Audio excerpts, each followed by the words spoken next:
Hello and welcome back to the Red Path. Today, Dara and I are going to have a little chat about the Heldrake.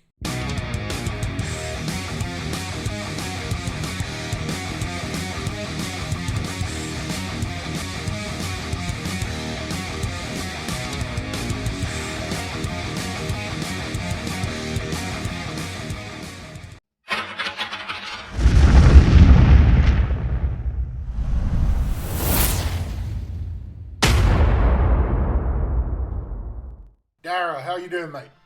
Yeah, good man. Good to be here. Good to talk world leaders again. Hell yeah, we're gonna have a little chat about the Heldrake today. Just a little chat. We're gonna try and keep this one short, because been talking about it on the Discord recently. Because it kind of came up for you, didn't it, in conversation? So tell us Yep. how it came up for you.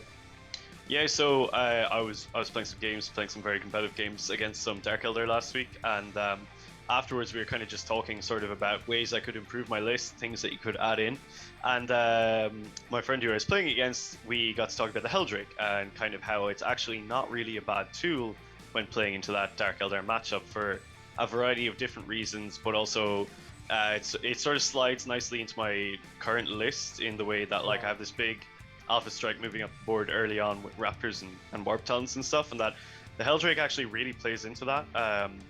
So yeah, we just got to talk about that, like what kind of a list with a Heldrake would look like, how I would augment my own current list to include at least one Heldrake, and kind of, the merits of taking one or two and stuff like that. So yeah, just went back and forth on that for a little bit, and I pitched into the Discord chat, expecting people to be like, a Heldrake, you're crazy, and I think we were kind of all like, actually maybe it's not such a bad thing to bring. Yeah, and I definitely agree. Once you made that statement in there, I was like, okay, yeah, that kind of does make sense a bit, because I don't know, about a month ago, I was kind of dithering on my competitive list, and I kept toying with dropping the Leviathan, but what do I replace it with? Because I need that something to soak damage, and I tried a Heldrake, and it didn't work for me. But then after your comments and the conversation you referred to, I was like, two Heldrakes, which I do have two Heldrakes painted, as much as I hated doing them, but two Heldrakes, I think, and I think you agree, I think it can have play, right? Yeah, for sure. I think so obviously when it comes to kind of like competitive 40k, it's always good to have redundancy for a unit that's efficient in a role that you're using it for. And in this case, you kind of double down with the Heldrake because it's not very difficult to kill. So if you're not going first, there's a fair chance that that Heldrake is going down. Unless, so interestingly on that point, when we were playing, we were using that new GT terrain setup, and you can actually, the size of the boxes, depending on the deployment zone you get, you can actually very easily shield a Heldrake behind one of them.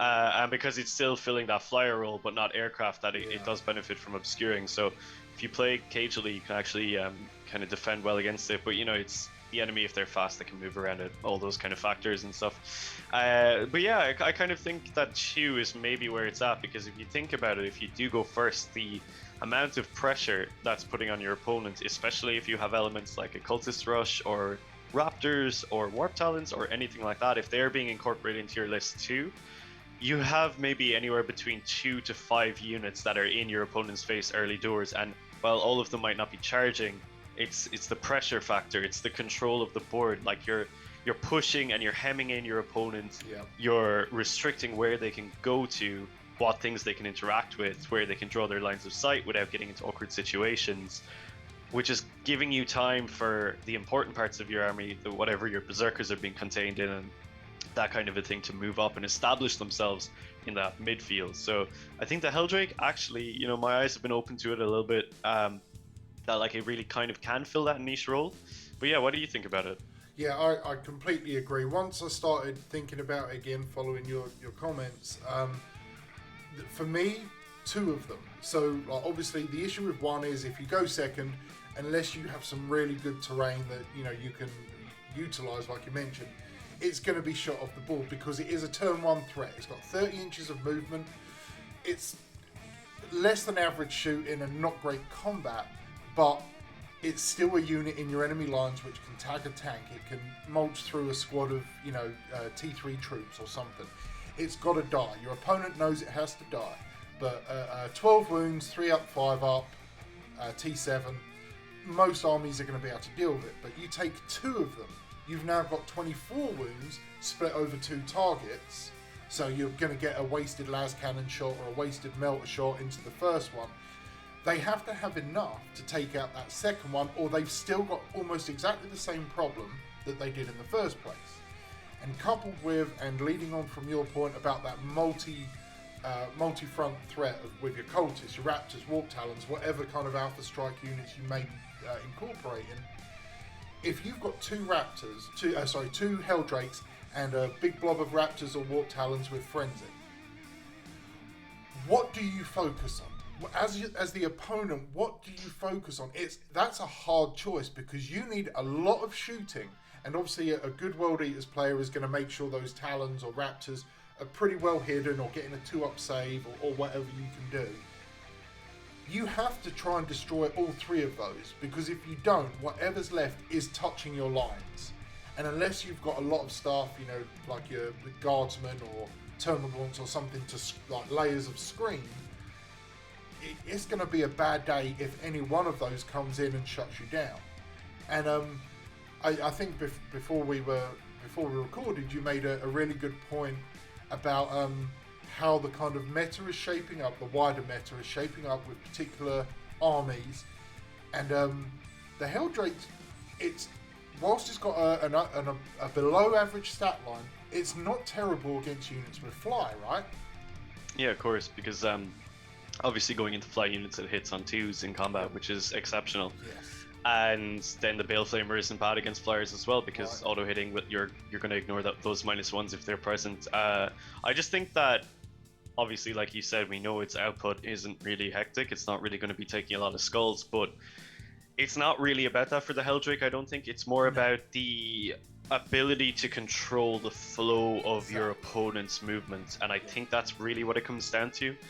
Sure, it might be able to go into something weak and pick it off, but I would much rather use it to clog up an alley or a movement area that I want to occupy or that I want to keep my opponent from moving through.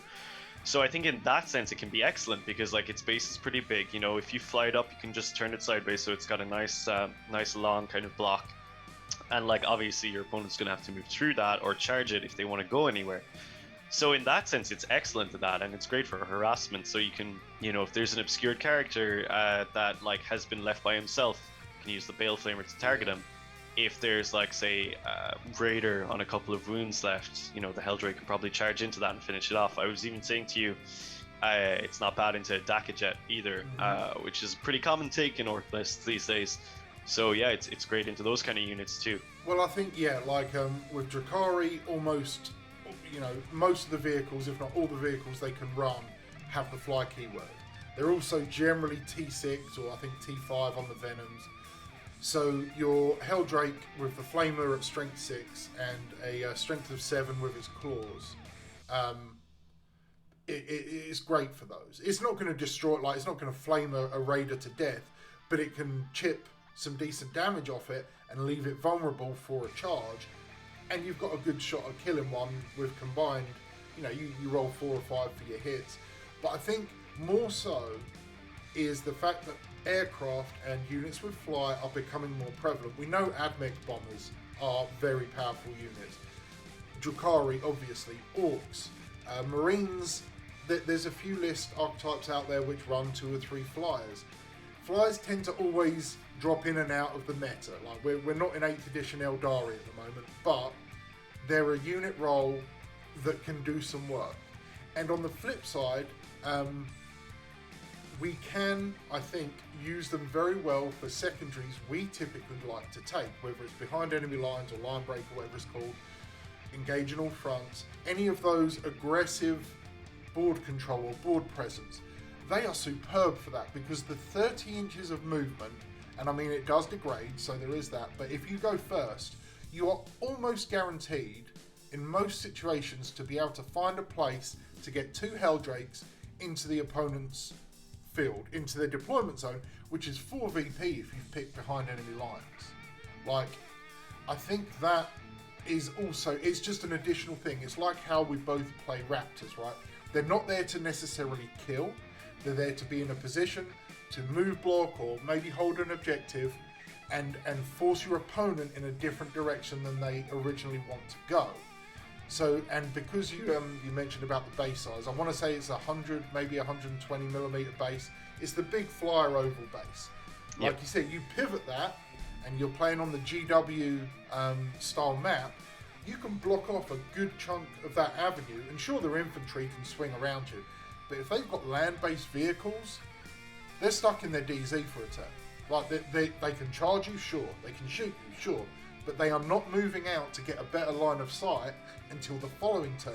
So you could shut down some, like the Las chickens for the AdMech. If you can pen them in, sure they can run, but you're removing their mobility. You're removing their ability to come in and shoot your Contemptor Dreadnoughts or whatever assets you've got on the ground. I think that is, they're worth their weight in tactical play and not in killing this. And I think that is what can make two of them very strong. Yeah, I very much agree. I think the issue probably for me with the Heldrake is that I think you do need to be pretty good at the game to play it very efficiently. Well, shit.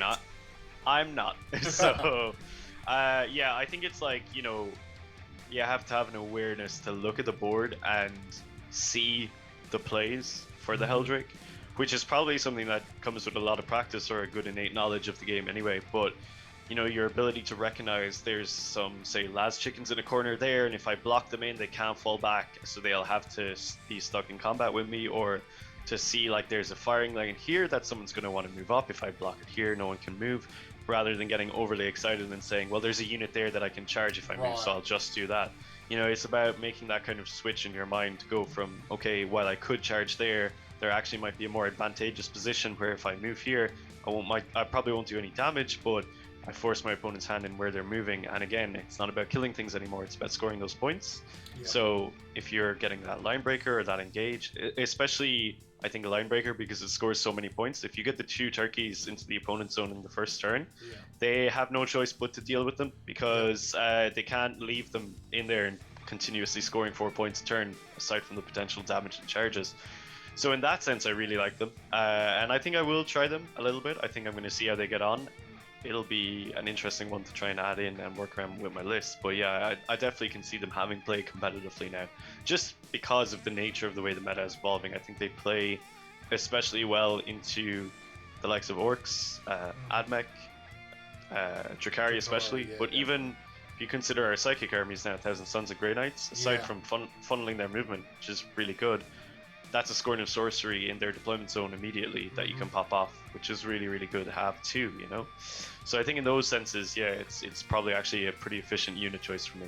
Yeah, I think I think we've covered the bases there. The only thing I would probably add is obviously with the Codex coming next year at some point, the data sheet is going to change. Now we can be 99% sure it's going to change to the way the 1,000 Suns have it.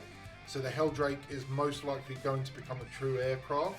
It's going to lose some of the positives that we've just discussed. It's going to lose the ability to effectively move block. It still can, but to a much lesser degree because it can be passed through, whereas currently it can't.